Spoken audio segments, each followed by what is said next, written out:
ಗೊಂಗುರ ಸೊಪ್ಪಿನ ಚಟ್ನಿ ಅಥವಾ ಗೊಜ್ಜನ್ನ ಹೇಗೆ ಮಾಡೋದು ಅಂಥೇಳಿ ತಿಳಿಸ್ಕೊಡ್ತಾ ಇದ್ದೀನಿ. ಇದು ಆಂಧ್ರ ಶೈಲಿಯ ಒಂದು ರೆಸಿಪಿ. ನನ್ನ ಫ್ರೆಂಡ್ ಒಬ್ಬರು ಆಂಧ್ರದವರಿದ್ದಾರೆ, ಅವರು ನನಗೆ ಹೇಳ್ಕೊಟ್ಟಿದ್ದು. ಸೊ ನೋಡೋಣ ಬನ್ನಿ ಇದನ್ನು ಹೇಗೆ ಮಾಡೋದು ಅಂಥೇಳಿ. ಫಸ್ಟಿಗೆ ಗೊಂಗುರ ಸೊಪ್ಪನ್ನ ತೊಗೊಂಡು ಬಂದು ಸೊಪ್ಪು ಮಾತ್ರ ಬಿಡಿಸ್ಕೊಂಡು ಸೊಪ್ಪನ್ನು ಮಾತ್ರ ತೊಳೆದು ಕ್ಲೀನ್ ಮಾಡಿ ಇಟ್ಕೊಳ್ಳಿ, ದಂಟೆಲ್ಲ ಬೇಡ.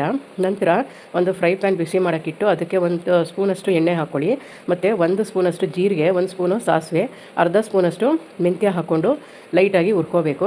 ಹಾಗೆಯೇ ಒಂದು 5-6 ಹಸಿಮೆಣಸಿನ್ಕಾಯಿ ಮತ್ತು 5-6 ಒಣಮೆಣಸಿನ್ಕಾಯಿನ ಹಾಕ್ಕೊಳ್ತಾ ಇದ್ದೀನಿ. ನಾನು ಸ್ವಲ್ಪ ಖಾರವಾಗಿ ಮಾಡ್ಕೊಳ್ತಾ ಇದ್ದೀನಿ, ಏನಕ್ಕಂದರೆ ಈ ಸೊಪ್ಪು ತುಂಬ ಹುಳಿ ಇರುತ್ತೆ, ಅದಕ್ಕೋಸ್ಕರ.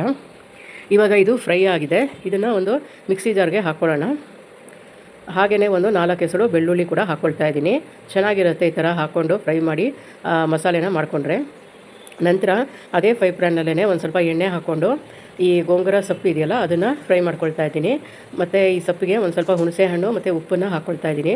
ಅದರಲ್ಲಿರೋ ನೀರಿನಂಶ ಎಲ್ಲ ಬಿಡೋವರೆಗೂ ಚೆನ್ನಾಗಿ ಫ್ರೈ ಮಾಡ್ಕೊಳ್ಬೇಕು. ಸ್ವಲ್ಪ ಕಟ್ ಮಾಡಿ ಹಾಕ್ಕೊಂಡ್ರೆ ನೀವು ಮಿಕ್ಸಿ ಜಾರ್ಗೆ ಹಾಕ್ಕೊಳ್ಳೋ ಅಗತ್ಯನೇ ಇರೋದಿಲ್ಲ.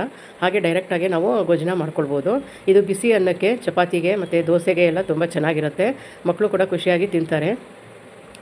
ಈಗ ನೋಡಿ ಸ್ವಲ್ಪ ಹುಣಸೆ ಹಣ್ಣು ಹಾಕ್ಕೊಂಡು ಚೆನ್ನಾಗಿ ಫ್ರೈ ಮಾಡ್ಕೊಳ್ತಾ ಇದ್ದೀನಿ. ಬಿಸಿ ಬಿಸಿ ಅನ್ನಕ್ಕೆ ಈ ಗೊಜ್ಜನ್ನ ಹಾಕ್ಕೊಂಡ್ರೆ ಸೇಮ್ ಪುಳಿಯೋಗರೆ ಥರನೇ ಆಗುತ್ತೆ.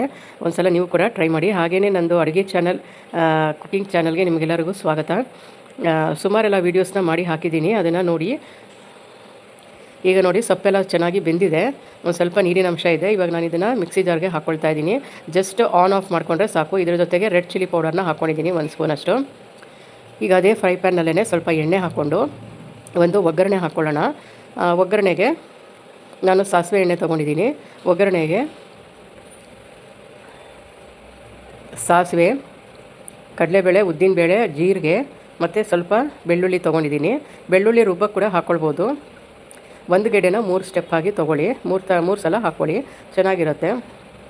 ಈಗ ಹೀಂಗು ಕೂಡ ಹಾಕ್ಕೊಂಡಿದ್ದೀನಿ. ಹೀಂಗೆ ಸ್ವಲ್ಪ ಜಾಸ್ತಿ ಹಾಕ್ಕೊಳ್ಳಿ, ಚೆನ್ನಾಗಿರುತ್ತೆ. ಮತ್ತು ನೋಡಿ ಇವಾಗ ಫ್ರೈ ಮಾಡ್ತಾ ಇದ್ದೀನಲ್ಲ, ಇದು ಸ್ವಲ್ಪ ಬೆಂದಾದ ನಂತರ ರುಬ್ಕೊಂಡಿದ್ದು ಮಸಾಲೆ ಇದೆ ನೋಡಿ ಸೊಪ್ಪಿಂದು, ಅದನ್ನು ಹಾಕ್ಕೊಂಡು ಈ ಥರ ಎಲ್ಲ ಮಿಕ್ಸ್ ಮಾಡಿಕೊಂಡ್ರೆ ಗೊಂಗುರ ಚಟ್ನಿ ರೆಡಿ ಆಯಿತು.